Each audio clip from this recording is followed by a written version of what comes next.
France की एक magazine media part के कुछ कथित खुलासों के बाद राफेल डील का जिन फिर एक बार भारत में बोतल से बाहर आ गया है। इस मामले कांग्रेस और भारतीय जनता पार्टी फिर एक बार खुलकर सियासत करते हुए नजर आए। भारतीय वायुसेना में हाल ही में शामिल किए गए 36 राफेल जेट पर एक बार फिर सियासी अटैक हुआ है। फ्रांस की मैगजीन मीडिया पार्ट की तरफ से हुए कथित खुलासों के बाद कांग्रेस ने एक बार फिर भाजपा सरकार पर हमला बोला है। कांग्रेस के प्रवक्ता पवन खेड़ा ने कहा कि केंद्र सरकार द्वारा राफेल डील में भ्रष्टाचार, रिश्वत और मिलीभगत को दफनाने के लिए ऑपरेशन कवर अप एक बार फिर उजागर हो गया है। तो French news portal media part FR ने एक और कल चौंकाने वाले खुलासे में कुछ ताजा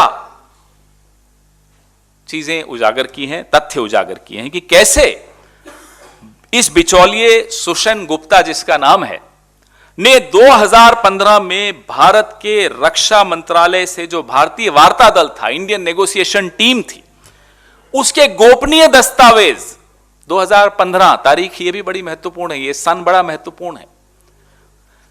इंडियन नेगोशिएशन टीम के गोपनीय दस्तावेज, जिसमें भारत की तरफ से जो कैलकुलेशन की जा रही थी कि कितने में यह लेना चाहिए, वो आंतरिक था, वो गोपनीय था, अति गोपनीय था। वह गोपनीय दस्तावेज इस सुषेन गुप्ता ने दसॉल्ट को दिए, और ऐसा नहीं है कि सरकार के पास यह जानकारी नहीं थी। ये देखिए कितना महत्वपूर्ण बात है कि सरकार के पास जानकारी हो कि ऐसा गलत हो रहा है। न केवल सरकार ने गलत होने दिया, बल्कि उस गलत को मदद की, वो इंटीग्रिटी क्लॉज हटाकर। क्या यह सही नहीं है कि ईडी, प्रवर्तन निदेशालय ने 26 मार्च 2019 की छापेमारी में, 2019 26 मार्च को ईडी छापा मारती है सुषेन गुप्ता के ठिकानों पर, और ये तमाम गुप्त रक्षा मंत्रालय के दस्तावेज बरामद किए, और ये चार्जशीट में, किसी अन्य प्रकरण की चार्जशीट में लिखा है इस ईडी ने कि हमने ये तमाम दस्तावेज वहां से बरामद किए हैं। कौन से दस्तावेज थे, मैं बताता हूं आपको। बेंचमार्क मूल्य दस्तावेज, दिनांक 10/8/2015, किसकी सरकार थी? नरेंद्र मोदी की सरकार थी। बेंचमार्क प्राइस कि राफेल के एक एक लड़ाकू विमान का बेंचमार्किंग जो होता है प्राइस का, वो आंतरिक होता है, वो गोपनीय होता है। वो आपस में रक्षा मंत्रालय के विशेषज्ञ बैठकर तय करते हैं कि नेगोशिएशन टीम को हम ये सहायता कैसे करेंगे कि आप जब सौदा करें तो आपको ये बिंदुओं पे बात करके कीमत घटानी है और उसमें जो फीचर्स हैं वो बढ़ाने हैं। इस पर पलटवार करते हुए भाजपा के प्रवक्ता संबित पात्रा ने मीडिया पार्ट की रिपोर्ट का ही हवाला देते हुए कांग्रेस पर राफेल डील में कमीशन लेने का आरोप लगाया है। पात्रा ने कहा कि राफेल में कमीशन का पूरा मामला 2007 से 2012 के बीच हुआ।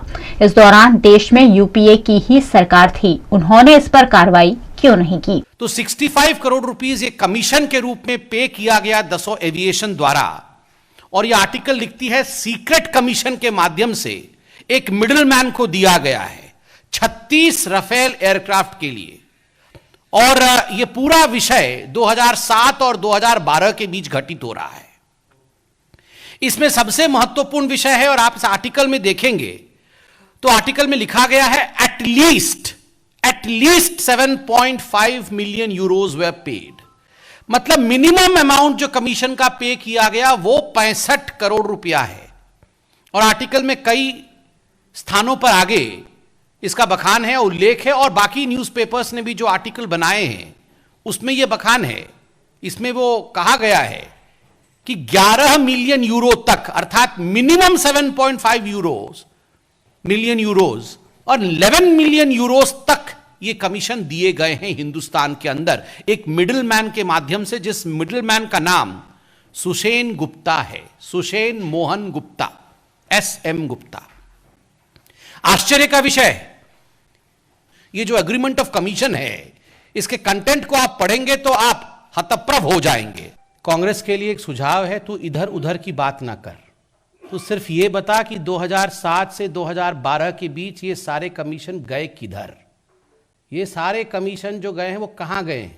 उस समय तो हम सत्ता में नहीं थे ना, सत्ता में तो यही थे ना। आज मान गए ना कांग्रेस पार्टी प्रेस कॉन्फ्रेंस में कि हां घोटाला तो हुआ है।